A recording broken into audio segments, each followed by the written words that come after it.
సరే రెండో పాయింట్ వచ్చేటప్పటికి మీరేంది ఇందాక ఇప్పుడు అప్పులు చేశారంటున్నారు అంటే మీకు తెలియదా? అది రుణ సమీకరణ కాబట్టి అప్పులు చేశారని చెప్పాను సార్. అది రుణ సమీకరణ, రుణ సమీకరణ లేదా రుణ సేకరణ లేకపోతే రుణం తీసుకోనున్న ప్రభుత్వం. అది రుణం సమీకరణ అండి. రుణం అంటే తెలియదు కదా ప్రజలకి. సార్ అందుకే వాళ్ళు అట్లా వాళ్ళ లాంగ్వేజ్ సమీకరణ. జగన్మోహన్ రెడ్డి గారు ప్రభుత్వం 1000 కోట్లు అప్పు చేసింది అనుకోండి, ఆంధ్రప్రదేశ్ అప్పుల కుప్ప అయింది. అన్నపూర్ణ ఆంధ్రప్రదేశ్ వెళ్ళి ఆర్బీఐ దగ్గర చెయ్యి చాచి 1000 కోట్లు అడుక్కుంటుంది. ఈ రాష్ట్రం శ్రీలంక అయిపోయింది, బంగ్లాదేశ్ అయిపోయింది, ఇవాళ బొంద దేశం అయిందని రాశారు కదా. ఇప్పుడు మంగళవారం ప్రభుత్వం అప్పులు చేస్తున్నప్పుడు దాన్ని అప్పులని జనాలకు తెలియకూడదు కదా. అదేమో 1000 కోట్లు జగన్మోహన్ రెడ్డి గారు ఉన్నప్పుడు రాస్తే ఈనాడులో ఫస్ట్ పేజీలో వేసేవాళ్ళు అప్పుల కుప్ప, జగన్ గారు అప్పులు బోరవుతున్నట్టు, అసలు రాష్ట్రం సంకనాగిపోయినట్టు రాసేవాళ్ళు కదా. ఇప్పుడు మరి 4000 కోట్ల అప్పు మంగళవారం రాస్తే వాళ్ళు పెట్టినటువంటి హెడ్డింగ్ చాలా ఇంట్రెస్ట్గా ఉంటుంది.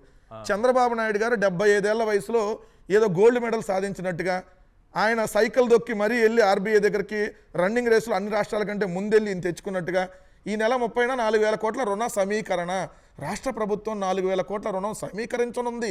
అయిపోయింది, సమీకరించేసింది. ఇది మొన్న 30 డిసెంబర్. ఈ నెల 30న రిజర్వ్ బ్యాంక్ నిర్వహించే సెక్యూరిటీల వేలంలో పాల్గొని, వేలం అంటే తెలుసు కదా మీకు, మొత్తం కాంపిటీషన్ అనమాట. ఒకసారి జూమ్ కాంపిటీషన్లో పాల్గొని మొత్తం సెక్యూరిటీల వేలంలో పాల్గొని ఈ మొత్తం రుణంగా స్వీకరించనుంది, పైన సమీకరించనుంది. ఇక్కడేమో తీసుకుంటున్నారు. అది కూడా ఇది 9 ఏళ్ళు 10 ఏళ్ళు 12 ఏళ్ళు 17 ఏళ్ళలో కాలపరిమితితో తిరిగి చెల్లించేలా. ఎంత వడ్డీకి రుణం లభిస్తుంది అనేది ఇప్పుడేం తెలియదు, తర్వాత తెలుస్తుంది. ఇది మొన్న మంగళవారం.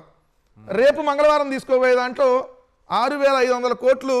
మళ్ళీ జూమ్ చేయండి అన్న, ఇది ఈరోజు పత్రిక లాస్ట్ పేజీలో వేశారు. 6500 కోట్ల రుణం తీసుకోనున్న రాష్ట్ర ప్రభుత్వం. అంటే వాళ్ళు అడుగుతున్నారు ఆర్బీఐలో తీసుకుంటారా లేదా ఎంటబడుతుంది చంద్రబాబు నాయుడు గారు విదేశాల్లో ఉండి మరి ఓకే చేసి చెప్పినట్టుగా. ఆంధ్రప్రదేశ్ ప్రభుత్వం 6500 కోట్ల రుణం తీసుకోబోతుంది. వచ్చే మంగళవారం రిజర్వ్ బ్యాంక్ నిర్వహించే మళ్ళీ సెక్యూరిటీ వేలంలో పాల్గొని ఈ మొత్తం తీసుకోనుంది. వర్తమానం పంపింది, ఏనండి సార్, పైన తీసుకోనుంది, వర్తమానం పంపింది, తిరిగి చెల్లించేలాగా రుణం తీసుకోనుంది, సమీకరిస్తుంది. ఇది భాష.